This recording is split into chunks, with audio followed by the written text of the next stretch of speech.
Konnichiwa. Genki desu ka? For those of you that have been watching, and I think hopefully you've been watching in the right order, if you're wondering what the hell happened here, the pair of cleats that I was wearing, which are an old pair of Keystones I was using, use thick studs, not the thinner blades, like my new cleats, which I will now be using for sure. But those thick studs are nice in the infield because they're a little more comfortable. But in the outfield, they really don't do anything from a grip standpoint. And when I was trying to go after a really short shot ball into the outfield, I slipped, and as I slipped forward, I wasn't able to catch it on the bounce. So I basically put my glove like here, and the ball bounced over my glove, and then I think it just kind of, because of the spin, I think it just glanced off of here and then on the bridge of my nose, and that spin just caused an abrasion. Because I mean, it's not really swollen at all, and as far as I know, I don't have a concussion. But I think it just spun so much that it just caused an abrasion. I'm not using those cleats ever again, needless to say. Oh, birthday girl's asleep. But anyways, we're gonna do our final bat of the reviews, and this is my league bat. For sure gonna be my tournament bat. It's starting to open up enough too. If you watched our first ever in-game at bats, this is the bat you were watching. At least me swing. This is a Mizuno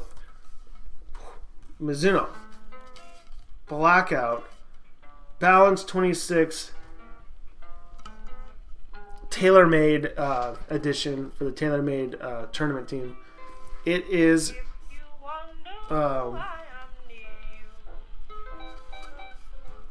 has the U-Trip thumbprint stamp, the NSA 2012 stamp,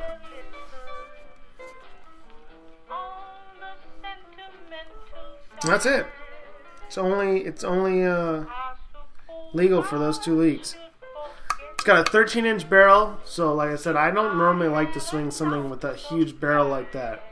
This is a huge barrel, but the downside is you lose a lot of the flex in the handle, but the upside is the sweet spot on this bat is a joke. Like literally the sweet spot's like this big. It's kind of a joke. But it seems to be working for me. I've been able to get a couple good shots with this. It's a 26 balance. It's got a nice smooth feel to it. I just got to get used to having such a large barrel. It uses the Black Array Carbon, which is Mizuno is famous for, which is supposed to be a really quick break-in period. Again, I imagine that this was going to be pretty broken in because this one is a non-warranty. It's a non-warranty model because the walls of this is supposed to be so thin that it requires little break-in time. If that's the case and it is opening up on me, then this bat was almost never used. Like they may have used it and decided, okay, we don't want it anymore, because it was not hitting well the very first time I used it. And the last BP session I did, and then in the game, I had it in the Parker and I hit that thing hard. You can even hear it in the video. I hit that thing pretty pure. So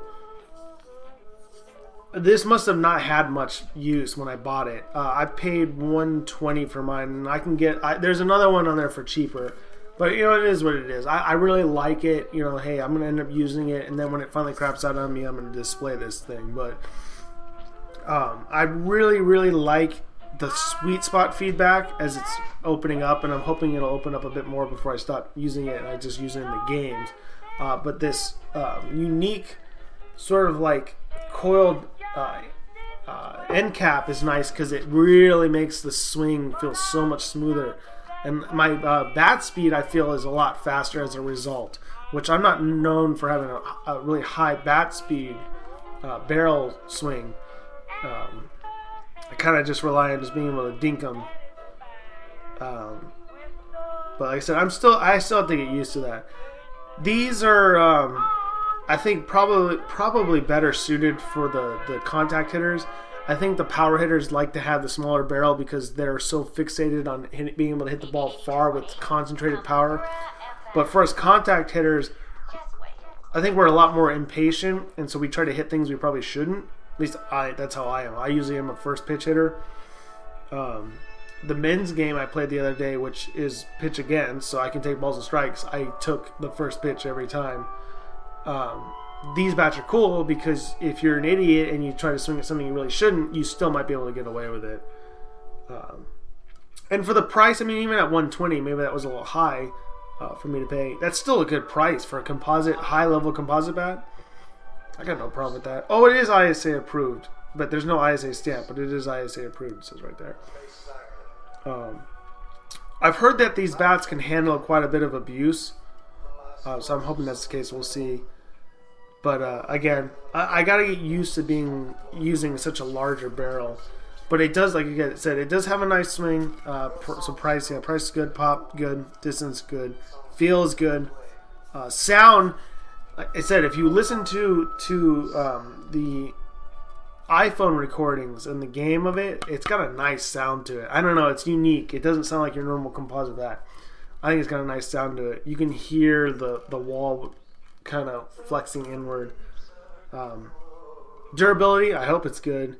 Looks, this thing is stealth status. This is stealthy. Look at that. That's why it's the Blackout. And then obviously huge sweet spot. I mean, huge sweet spot. Good bat. Like I said, it's not for everyone. I'm starting to really get used to it, and I like it. But if you have the money and you're a contact hitter, I recommend getting it. Sorry. But that's if you like the large barrels or you're willing to learn how to use a large barrel and it's a single piece. Some people don't like single piece. If you're a power hitter and you like the two piece, this is definitely not going to be for you, obviously.